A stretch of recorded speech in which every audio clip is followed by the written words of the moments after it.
India TV YouTube channel को subscribe करें और बेल आइकन दबाएं। क्या बिहार के एक मदरसे में बारूद जमा किया गया था? क्या मदरसे में कोई बड़ी साजिश रची जा रही थी?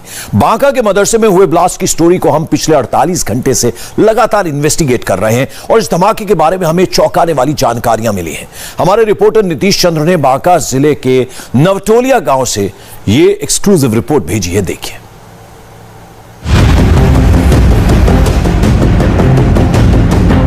मदरसे में धमाका हुआ, घायल इमाम को लेकर कुछ लोग अस्पताल दौड़े, फिर गांव से बाहर छोड़कर निकल भागे। तो वहाँ पर आया, वहाँ पर खटिया लेटा दिया, खटिया बिछा के लेटा के भाग गया। तो आप लोगों ने पूछा होगा ना कि आखिर ये कौन है? तो तुरंत आदमी सब चलाया, देखते देखते भाग गया। तो क्या गाड़ी से आए थे वो लोग? नहीं, वो ऑटो था ना, ऑटो था। तो अच्छा, ऑटो से आए थे? हाँ, ऑटो वाला था। आप भी थी वहाँ पर? कौन लोग थे? कोई ना, हमें चुन लिए, चिन्हबे कर लिए, केकरो धर लेके और भाग ले। हम काने में जम चलिए बैठना खाड़ी। ऑटो में बैठे हुए थे सारे लोग?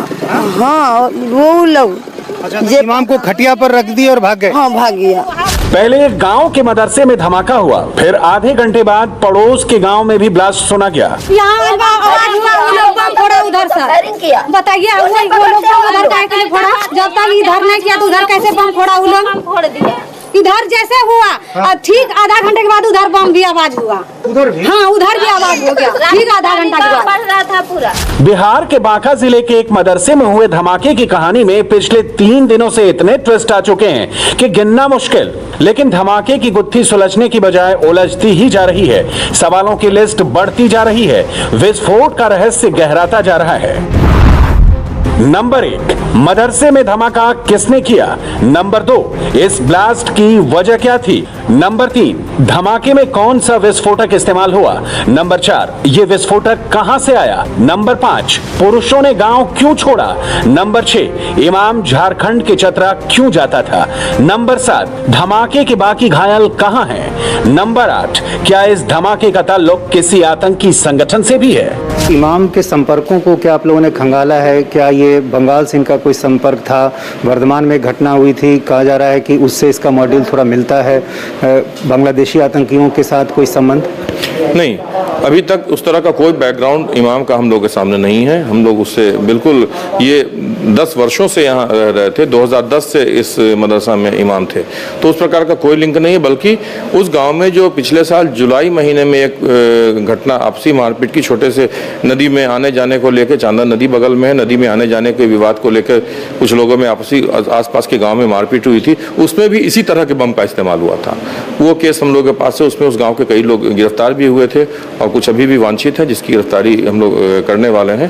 तो वो यहाँ का ट्रैक रिकॉर्ड हम लोगों को मिल रहा है कि इस तरह का सुतली बम का ट्रेंड रहा है। लेकिन फिर भी फिलहाल हम लोग किसी प्रकार का आईडी और इस तरह के चीज़ों को रूल आउट करते हैं, क्योंकि उस तरह का कोई सर्किट, कोई कंपोनेंट हम लोगों का उस तरह का ब्लास्ट का नहीं मिल रहा है। जो भी कंपोनेंट हमको मिले हैं वो लोकल कंट्री मेड बम का कंपोनेंट है। जिन हालात में मदरसे में धमाका हुआ और उसके बाद जो कुछ हुआ, उन बातों ने ही ब्लास्ट को संदिग्ध बना दिया है। पहले तो यही बात समझ में नहीं आ रही है कि आखिर मदरसे में विस्फोट हुआ क्यों? क्या वहां कोई विस्फोटक रखा था या किसी और ने बम फेंका जिससे ब्लास्ट हुआ? इस सवाल को तो जांच एजेंसियां पूरी तरह से खारिज कर रही हैं। उनका मानना है कि विस्फोटक को मदरसे में ही रखा गया था। इसे एक बक्से में रखा गया था जो धमाके से तहस नहस हो गया है। मदरसे के अंदर बम कहाँ रखा हुआ था? एफएसएल की टीम जब यहाँ मौके पर जांच करने पहुंची तब उसकी नज़र इस ट्रंक पर पड़ी थी और एफएसएल के जो अधिकारी थे उनका कहना है कि ये जो ट्रंक है इसी के अंदर विस्फोटक भरा हो सकता है। और आप देखिए किस तरह से ये बिल्कुल काला पड़ गया है और ये सिर्फ ट्रंक का एक हिस्सा है, बाकी के हिस्से इसके उड़ गए। और आप देखिए एक हिस्सा इसका यहाँ पर हमें दिखाई दे रहा है और चूंकि विस्फोट बहुत ज़बरदस्त था, इसके बाद यहाँ देखिए एक और हिस्सा जो ट्रंक का है वो यहाँ दिखाई दे रहा है जो काफ़ी दूर आकर गिरा है। तो काफ़ी शक्तिशाली विस्फोटक रहा होगा और एफएसएल की टीम अभी तमाम चीज़ों की जांच कर रही है।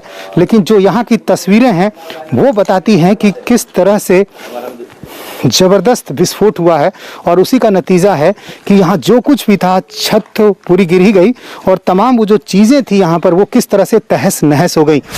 बांका के नोटोलिया गांव में जिस मदरसे में ब्लास्ट हुआ उसके साथ एक मस्जिद की इमारत भी जुड़ी हुई थी। विस्फोट में वो बिल्डिंग तो बच गई, लेकिन अपने पीछे कई सवाल जरूर छोड़ गई थी। इस स्टोरी का रहस्य तब और बढ़ गया जब जांच के लिए मौके पर पहुंची एटीएस की टीम को मलबे से 2 कागज मिले। इनमें से एक कागज तो लॉकडाउन के दौरान आने जाने का पास था, जो इमाम अब्दुल मोमिन अंसारी ने झारखंड के चतरा जाने के लिए बनवाया था, और दूसरा पर्चा जो उर्दू में लिखा है वो असल में मुहर्रम के महीने के दौरान फातिहा पढ़ने के लिए मांगा गया फतवा या मशवरा है। बांका में मारा गया इमाम झारखंड के देवघर जिले के सारठ का रहने वाला था। उसका परिवार भी वहीं रहता था और खुद इमाम बांका के नवटोलिया में मस्जिद में रहकर मदरसा चलाता था और नमाज भी पढ़वाता था। मलबे में मिले लॉकडाउन के इस पास ने इमाम की गतिविधियों को लेकर सवाल खड़े किए हैं। देवघर का रहने वाला इमाम आखिर बार बार चतरा क्यों जाता था? पुलिस को ब्लास्ट की गुत्थी को सुलझाने के लिए इस सवाल का जवाब भी तलाशना होगा। विस्फोट के बाद मदरसे के मलबे से जो दूसरा पर्चा मिला है वो असल में एक इस्लामिक विषय पर बरेली से मांगा गया फतवा या मशवरा है। इसका पूरा मजमून कुछ इस तरह है। इस मसले के बारे में शरीयत क्या कहती है? इस मौके पर 30 दिन तक मोहल्ले के लोग एक जगह जमा करके फातिहा यानी दुआ पढ़ते हैं। जहां पर एक चबूतरा बना हुआ है, ना वो इमाम बाड़ा है ना और कुछ। ऐसी जगह पर तमाम लोगों को एक जगह जमा करके फातिहा पढ़ना दुरुस्त है। चबूतरा हो या इमाम बाड़ा, शरीयत के मुताबिक ये कोई चीज़ नहीं है। वहाँ पर फातिहा वगैरह करना नाजायज़ है। फातिहा वगैरह अपने घर पर करना ये अच्छा है और सवाब का काम है। फातिहा पर मांगे गए फतवे का यह पर्चा ब्लास्ट से जुड़ा कोई खास राज खोलता नजर नहीं आता। मदरसे में ब्लास्ट की सबसे बड़ी गुत्थी तो इसके लिए इस्तेमाल हुए विस्फोट की है। 8 जून मंगलवार को ब्लास्ट होने के बाद भागलपुर से फॉरेंसिक साइंस लैब की टीम ने नोटोलिया गांव का दौरा किया था। फॉरेंसिक टीम ने मलबे से कुछ सैंपल भी लिए थे, जिनसे यह पता लगाया जा सके कि आखिर यह धमाका किस विस्फोटक से किया गया। पिछले 2 दिनों से बिहार पुलिस के एंटी टेररिस्ट स्क्वाड के लोग मलबे से विस्फोटक का पता लगाने की कोशिश कर रहे हैं। फिलहाल पुलिस इसके आईईडी ब्लास्ट होने से इनकार कर रही है, लेकिन उसका यह मानना जरूर है कि मदरसे के भीतर विस्फोटक रखा था। वो मदरसा 2 पार्ट में है, एक पार्ट में 2 कमरे हैं, दूसरे पार्ट में उसका मदरसा का अंश है, मतलब पढ़ाने का जो स्थल है। ये एक कमरे के एक भाग में ये बम रखा, अभी तक के एविडेंस के हिसाब से हम लोगों को मिला है। हम लोगों ने जो जांच किया, छत उसकी उड़ गई थी, उड़ के सीधा ही मतलब दीवार हट गया और छत गिर गई, इस तरह का पीओ पाया गया। घटनास्थल से एक व्यक्ति के जख्मी होने, जो इमाम ही थे, शुरुआती दौर में हमको जानकारी मिली, हम लोगों ने उसकी जांच कराई, उनकी डेथ हो गई, शाम 4 बजे तक डेथ हो गई थी। उनके बॉडी पर इस तरह का कोई एविडेंस नहीं था कि जो एक्सप्लोसिव से हुआ हो, यानी जो जैसा कि चर्चा होती है कि बम बनाने में फट गया, उस तरह का कोई एविडेंस उनके बॉडी के न तो इंक्वेस्ट में हम लोग को मिला, जो हम लोग करते हैं अपने डेड बॉडी का, और न ही पोस्टमार्टम रिपोर्ट में उस तरह की इंजरी की पुष्टि हुई है। हमारे संवाददाता नीतीश चंद्र पिछले 2 दिनों से बांका के नोटोलिया गांव के लोगों से बातचीत करके इस मामले की तह तक पहुंचने की कोशिश कर रहे हैं। गांव की महिलाओं ने उन्हें बताया कि पिछले साल के लॉकडाउन के दौरान नोटोलिया के निवासियों का पड़ोस के एक गांव के लोगों से झगड़ा हुआ था। ये झगड़ा बालू को लेकर हुआ था। महिलाओं का कहना है कि पड़ोस के गांव वाले नदी से अवैध बालू खनन करते हैं और उसे उनके कब्रिस्तान में रखते हैं। इस बात का विरोध करने पर ही झगड़ा हुआ था, तब बम भी चले थे। 3 घंटा लड़ाई हुआ था। 3 घंटे? तब अगला साल रमजान में लड़ाई हुआ था, 2 बार 3 घंटा लड़ाई हुआ था। अगला साल लॉकडाउन का, रमजान का, अगला रमजान का। किसके बीच हुआ था? वही यादव लोग के साथ, मजलपुर वाले, वही बालू के बारे में। बालू बारे हुआ था। वो लोग अवैध बालू उठाता है और हम लोग जाते थे कब्रिस्तान पे बालू रखता था। हम लोग बोलते विरोध करते कि हम लोग का यहाँ मैया रखता था, उसी में वो लोग मारपीट करने लगा, हर चीज बोलने लगा। तब ये से धीरा रहा कि तुम लोग को उजाड़ देंगे, 4 घर में यहाँ उजाड़ लेंगे। उस समय जब झगड़ा हुआ तो पुलिस ने मामले को देखा होगा ना, कोई कार्रवाई हुई होगी? देखा था, यहाँ से आदमी भी दोनों तरफ से लेके गया था, शांति हो गया। फिर वो लोग अचानक किया, हमला कर दिया वो लोग। लेकिन ये तो कितने महीने पहले की बात है, ये झगड़ा हुआ था? साल भर हुआ होगा, साल भर। 1 साल पहले की बात है ना ये? अभी जो हुआ है वो तो मदरसे के अंदर धमाका हुआ है। मदरसे के अंदर धमाका वो दुश्मनी से किया होगा। उन लोगों को जवाब देने की तैयारी भी हो रही थी? नहीं, नहीं, कोई ऐसा कुछ चीज बात नहीं है, ऐसा कोई चीज बात नहीं। हम लोग गरीब आदमी है, रात खाते दिन न दिन खाते, जवाब काहे के लिए देंगे हम लोग? क्योंकि आप खुद कह रही हैं कि झगड़ा हुआ था, तो उन लोगों को जवाब देने के लिए या अपनी सुरक्षा के लिए तो नहीं बम की रखा गया? सुरक्षा के लिए नहीं, हम लोग को सब झूठ बात है। हम लोग को सब कोई सामान औजार नहीं रखा, हम लोग का मर्दाना यहाँ रहबे नहीं करता जो औजार को यहाँ मौजूद करेगा। झगड़ा किस बात को लेके हुआ था? वही तो बोला बालू के तो बालू में क्या बालू रखता था। बालू में क्या झगड़ा था यार? बालू जो जहाँ मैयत हम लोग को दफन करता है ना, वहीं पे रखता था बालू उठा उठा के डंप करके। तो वही सबका कहना हुआ कि नहीं यहाँ डंप कीजिए, हम लोग का मैयत दबा जाता है।